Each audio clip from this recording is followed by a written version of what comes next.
আস্তে আস্তে, সাবধানে। হ্যাঁ, এই তো ডিঙ্কা এসে গেছে। ও মা, বুয়ারা তো বউ আনতে চলে গেল। ওরা জানতো না যে আজকে ডিঙ্কাকে এই বেলা ছেড়ে দেবে। আর সেই মহিলারও কি শাস্তি বাবা, সারা রাত হসপিটালে ছিল, এখন আবার ছেলেকে নিয়ে বাড়ি ফিরলো। এখন কেমন আছে এখনো? ভালো আছে। চল বাবা, ভেতরে চল। আস্তে যাবে। আরে এই তো দাদু ভাই, ও কি অবস্থা! ওকে যে সকালে ছেড়ে দেবে এ কথা বলোনি তো আমাদের আগে। কাকে বলবো? কাকে বলবে মানে? আমাদের বলবে। আমাদের ছাড়া আবার কাকে বলবে?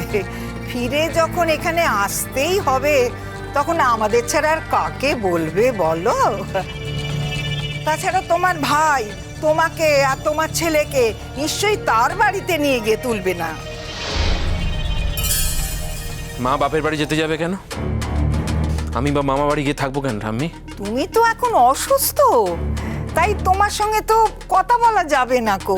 তুমি একটু ভালো হয়ে নাও, তোমার দাদু তোমার সঙ্গে কথা বলবে। আমার সাথে এই ব্যাপারে কারোর কোনো কথা নেই। মা, বৌদির কতটা কষ্ট হয়েছে। সারাটা রাত ছেলেটার পাশে একা জেগে বসেছিল। কই, তোমরা বাড়ির লোকরা কেউ তো তার পাশে গিয়ে দাঁড়াওনি। আর ছেলেটাকে নিয়ে সে বাড়ি ঢুকলো, তোমরা তাকে কথা শোনাচ্ছ? তোমার ছেলে বউ আনতে গেল কেন? কোন শ্বশুর তার ছেলের বউ আনতে যায়? তোমার বাড়িতে তো এত আত্মীয় স্বজন, তাদের মধ্যে কাউকে পাঠাতে পারোনি? সেও তো বাবা, সে তো একবার হাসপাতালে গিয়ে খবর নিতে পারতো তার ছেলেকে কখন ছাড়বে না ছাড়বে। যদি ছাড়ো না, এখন তর্ক বিতর্ক ছাড়ো। ছেলেটা হাসপাতাল থেকে এসছে, ওকে উপরে নিয়ে চল। না না, এসব যা হচ্ছে না একদম ভালো হচ্ছে না। হ্যাঁ, সেটা আমারও বক্তব্য তালুই মশাই। যা হচ্ছে একদম ভালো হচ্ছে না। আপনি তো এখনো রয়েছেন। হ্যাঁ, আপনি এই বাড়ির গার্জেন, তাই আপনাকে অনুরোধ করছি, যা হচ্ছে দয়া করে এক্ষুনি সামাল দিন, আটকান। এমন সব কাণ্ড ঘটছে যাতে আমার লজ্জায় মাথা কাটা যাচ্ছে। বলি, কি বলতে চাইছো তুমি? খবরদার ঠাম্মি, আমার মায়ের ওপর চিৎকার করে একদম কথা বলবে না। বলি, তোমার মা এক রাত্রিরে হাসপাতালে গিয়ে একবারে মাথা কিনে নিয়েছে। হ্যাঁ, বলি বাপ এতদিন ধরে তোমাকে বড় করলো, এত খরচাপাতি করলো, সেটা বুঝি কিচ্ছু না। বলি, মার কীর্তিকলাপ তো তুমি এখনো জানো না গো। কি কীর্তি কাহিনী আছে মায়ের?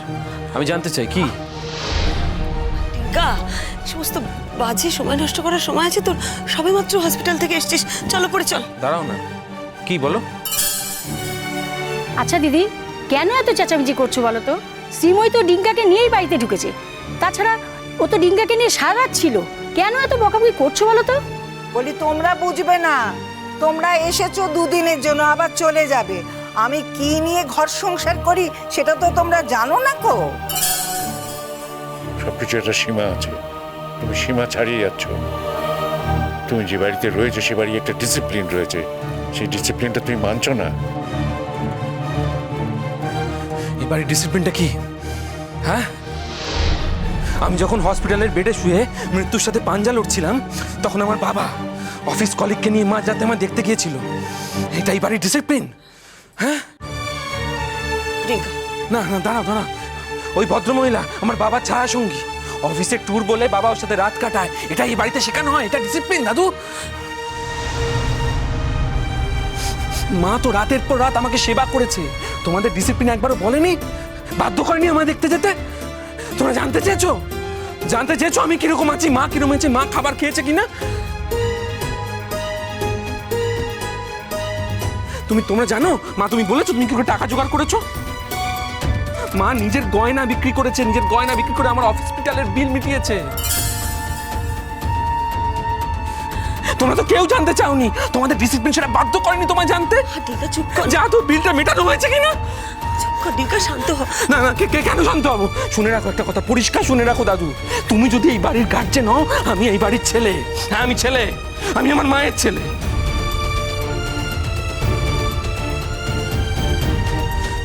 আমার মাকে যদি কেউ অপমান করে, যতদিন আমি বেঁচে আছি আমি আমার মাকে প্রোটেক্ট করবো, আর এটাই বলে রাখলাম, পরিষ্কার শুনে রাখো।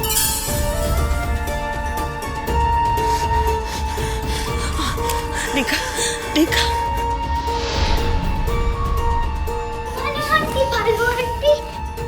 তুমি এতক্ষণ কোথায় ছিলে গো? তো তোমার সঙ্গে আমার কতক্ষণ দেখা হয়নি। জানো তো মা আজকে আমার খুব বকেছে। বকেছে কেন বাবা? বকেছে কেন? আচ্ছা, আমি তো এখন এসে গেছি, আর তোমাকে কেউ বকবে না। হ্যাঁ, আমি তোমার সঙ্গে খাবো বলে বসে আছি তো। ও আচ্ছা। বলি একটু পরে বাড়িতে বউ আসবে, হ্যাঁ? সে বাড়ির এই পরিস্থিতি, সে কি ভাববে বলো তো? তার মনের অবস্থার কথা একবার ভেবেছো? তা না, তোমরা সব চিৎকার চেঁচামেচি করছো। হ্যাঁ, কেন চিৎকার করবো না? কেন চিৎকার করতে আমি বাধ্য হচ্ছি। আর নতুন বউ শুধু আমার চিৎকার শুনলে অবাক হয়ে যাবে কেন? তোমরা যে মাকে প্রতিনিয়ত অপমান করো সেটা শুনলে অবাক হবে না? শোনো দাদু ভাই, তুমি খুবই অসুস্থ, তুমি ইনজিওর্ড। তোমার উপর দিয়ে কি সব গেছে আমি তোমার বাবার মুখে সবই শুনেছি। এখন তোমার উত্তেজিত হওয়ার দরকার নেই, এটা উচিত নয়। তোমার এখন বিশ্রামের দরকার দাদু ভাই, তুমি বিশ্রাম। আর তোমার মায়ের সাথে ব্যবহারের কথা বলছো, কি আর বলবো, দেখো তোমার সাথে তোমার মা যেরকম ব্যবহার করেন সকলের সাথে তো করেন না। তাহলে দেখো, এই যে জুন আমাদের বাড়িতে এসেছিল, সে তো আমাদের ইনভাইটেড গেস্ট, তো সে তো চলে যাচ্ছিল। তাকে ধরে কয়ে আমি বাড়িতে রেখেছি, সে তো আফটার অল আমাদের অতিথি। তোমার মা নিজে গিয়ে তাকে এই বাড়িতে নিয়ে এসেছে। তোমার সেই মা যদি তার সাথে দুর্ব্যবহার করেন, তাহলে কিরকম ভাবে চলবে বলো? এতক্ষণ আমি কিছু বলিনি মা, কিন্তু এখন বলতে বাধ্য হচ্ছি। আপনি যদি দেখতেন যে আপনার স্বামী অন্য একজন মহিলার সামনে সব সময় আপনাকে অপমান করছে, আপনাকে ছোট করছে, আপনার স্বামী, সংসার, সন্তান সব কিছুর উপর দখল নিতে চাইছে, আপনি কি করতেন মা? কি বললে তুমি? মা, আপনি তো সব সময় বলেন সংসার করতে করতে আপনার নাকি সব চুল পেকে গেছে। তাহলে আপনার ছেলের সাথে জুনের সম্পর্কটা কিরকম সেটা আপনি এখনো বুঝতে পারেন না? এই কথাটা কিন্তু আমি ঠিক বিশ্বাস করতে পারছি না। আমাকে একটা কথা বলুন তো, সব সময় সমস্ত শাসন এই নিরীহ বৌমাকে কেন করেন? নিজের ছেলেকে একটু শাসন করুন, বুঝতে পেরেছেন? ওই যে ভদ্রমহিলা জুন, ওকে কি আপনারা ভয় পান?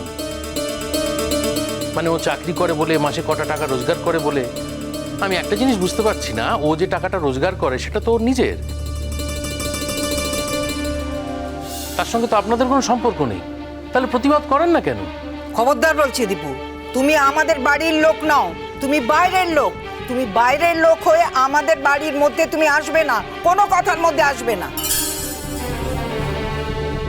হ্যাঁ, আমি জানি আপনি আমাকে আপনার ঘরের লোক মনে করেন না, কিন্তু দিদিটা তো আমার, তার কাছে তো আমি ঘরের লোক।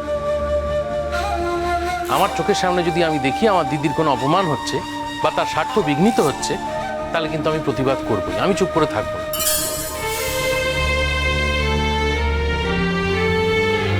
আর আপনারা কি ভাবেন যে আমার দিদি কোনো কথা বলে না, কোনো জবাব দেয় না, এইভাবে সারাটা জীবন কাটিয়ে দেবে?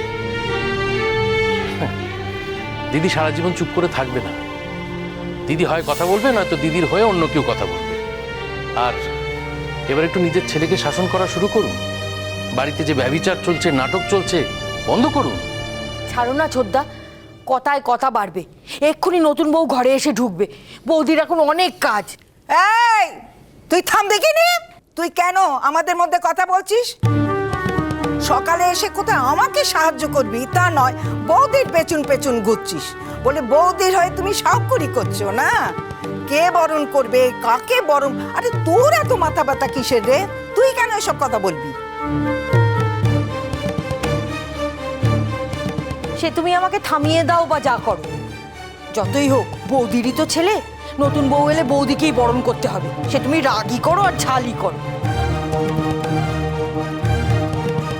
ও বৌদি, এখানে আর কতক্ষণ দাঁড়িয়ে থাকবে অসুস্থ ছেলেটা? চলো ঘরে নিয়ে চলো ওকে। হ্যাঁ হ্যাঁ, ঘরে নিয়ে চল। মা, কালকে রাত্রে তো কিছু খাওনি তুমি। তোমার দেখে মনে হচ্ছে তো চোখের পাতাও এক করনি।